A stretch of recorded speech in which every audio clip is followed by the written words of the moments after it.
नमस्कार दोस्तों, एक समय की बात है। सावन का महीना था। माता पार्वती और भगवान भोलेनाथ कैलाश पर्वत पर बैठे थे। माता पार्वती बैठे बैठे दूर से देख रही थी कि कोई तो शिवलिंग पर जल चढ़ा रहा था, कोई शिवलिंग पर दूध चढ़ा रहा था और कोई दूर दूर से गंगाजल लाकर शिवजी पर चढ़ा रहा था। तो पार्वती जी ने आश्चर्य में आकर पूछा कि हे प्रभु, ये लोग आप पर इतना जल और दूध आदि अर्पित कर रहे हैं, ऐसा करने से इन सभी लोगों को क्या फल प्राप्त होगा?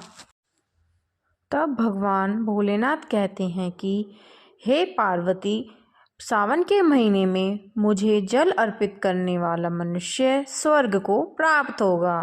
उसे इस जल का कई गुना फल प्राप्त होगा। तब ऐसा सुनकर माता पार्वती फिर से आश्चर्य में आकर भगवान भोलेनाथ से कहती हैं कि तो क्या फिर यह सभी लाखों करोड़ों लोग स्वर्ग को प्राप्त होंगे? इन सभी लोगों को स्वर्ग में स्थान मिलेगा? तब भोलेनाथ बोलते हैं कि हे पार्वती, तन से स्नान कराने से अधिक महत्व मन से स्नान कराने का है। तब माता पार्वती कहती हैं कि हे प्रभु, यह कैसे पता चलेगा कि इनमें से कौन तन से और कौन मन से जल चढ़ा रहा है? तब प्रभु भोलेनाथ कहते हैं कि हे पार्वती, यह तो भक्त के मन से पता चल जाता है। तब भोलेनाथ पार्वती से कहते हैं कि तुम्हारे आश्चर्य और जिज्ञासा को कम करने के लिए चलिए माता पार्वती, मैं आपको धरती पर ले चलता हूँ और तुम्हारे सभी प्रश्नों के उत्तर तुम्हें मिल जाएंगे।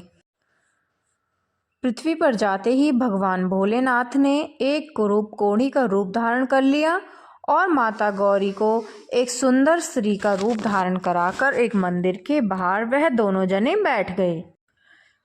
तब गौरा पार्वती वहां आने वाले सभी भक्तों से कहती हैं कि मेरे पति को कोढ़ है और किसी ने मुझे बताया है कि इस मंदिर में भगवान शिव के शिवलिंग पर एक लोटा जल चढ़ाने से मेरे पति की बीमारी दूर हो जाएगी।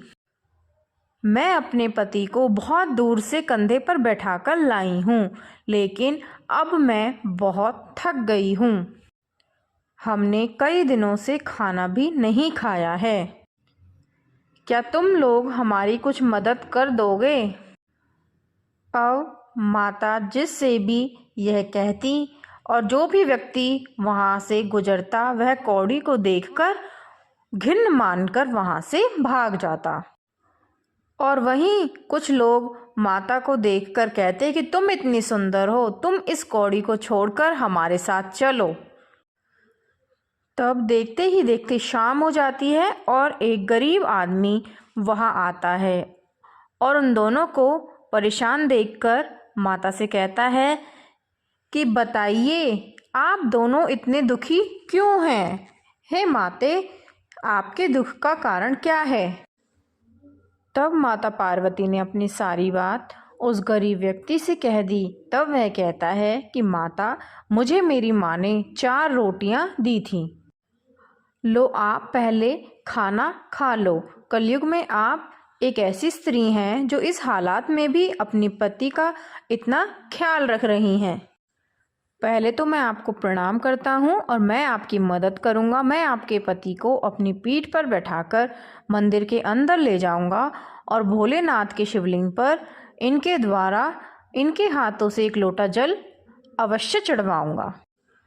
उस गरीब मजदूर व्यक्ति ने भगवान भोलेनाथ के रूप में आए कोढ़ी व्यक्ति को अपने कंधे पर बैठा लिया और मंदिर। नमस्कार दोस्तों, एक समय की बात है। सावन का महीना था।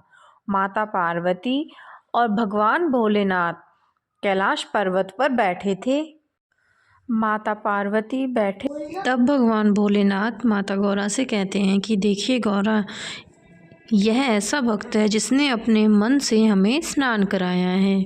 जैसे भगवान ने उस गरीब मजदूर को दर्शन दिए, ऐसे भगवान सबको देना। बोलिए भगवान भोलेनाथ की जय। माता गौरा पार्वती की जय।